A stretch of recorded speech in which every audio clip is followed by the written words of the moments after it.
Hi, this one's on reaching and teaching students in poverty, chapters 1 through 5. And then first chapters 1 and 2, it's the 10 principles of equity. I'm just going to cover each of them really quickly. This is what it takes to provide every student the best education possible despite their socioeconomic status. Principle 1 was the right to equitable education opportunity is universal. Everyone is entitled to educational opportunities. Principle 2, poverty and class are intersectional with nature. Basically, class is linked to the race, gender, and your disabilities. Principle 3, poor people are diverse. What you think they are, not always what they are. What they have in common has nothing to do with their culture or dispositions. It has to do with what they experience from a lack of access to the basic needs. Principle 4, what we believe, including our biases and prejudice about people in poverty, informs how we teach and relate to people in poverty. Principle 5, we can't understand the relationship between poverty and education without understanding the biases and inequities experienced by people in poverty. Principle 6, test scores are an inadequate measure of equity. Principle 7, class disparities in education are the result of inequities, not the result of their cultures. Principle 8, equitable educators adopt resiliency rather than view of low-income students and families. Principle 9, strategies for bolstering school engagement and learning must be based on evidence for what works.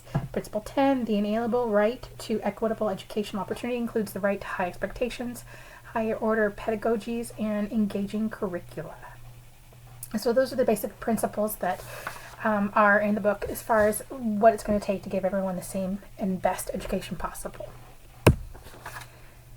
And then chapter 3 was basically about the financial reality of the people that are in the United States. People are in poverty. The poverty line right now is at $22,400 per year for a family of 4. And one of the stats that was really kind of scary was that every 32 seconds a baby is born into poverty. That's just crazy. And then that women graduate college at a higher rate than men, but they only make 77 cents on the dollar compared to men. That's crazy. And then understanding these poverty rates and wealth distributions is going to help us to understand how the poor and working class students and families and what those families are up against.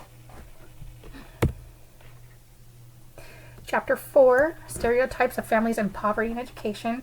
A couple of them that are stereotypes is that poor people don't value education, that they're lazy, that they're substance abusers, they are linguistically deficient and poor communicators, they are ineffective and inattentive parents, and I can actually speak to all of these. I was a single parent for a long time, and honestly, at the WIC offices and the county assistance offices, you do see some of that. But for the most part, they're just people who are having a hard time right then and there. It's not a permanent situation, but they need some help. And I think having that experience is going to lead me to having an open mind towards people I'm dealing with. Chapter 5, deprivation and consequences of being poor. One of the biggest things is that poor families and students don't have access to health care.